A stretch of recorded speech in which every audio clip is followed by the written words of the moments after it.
So here we've got basically a 30-watt LED thing attached to my drone, and I've just got the potentiometer for the current limiting set up to a servo with a gear mechanism, so I can vary the brightness, hopefully without creating any pulse width modulation kind of interference patterns on camera like you get if you used pulse width modulation to do the dimming instead of current limiting. So I'll have to try this in flight and see if it's powerful enough to create any artistic effects. You get the idea. Let's see if I can get a close-up on this. It's going to be too dark to see anything, that's the trouble.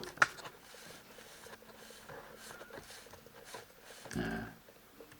You can really see that. Oh yeah, I'll turn it up a bit. Yeah. They're just 3D printed gears, they're not very precise, but fine for this. There you have it.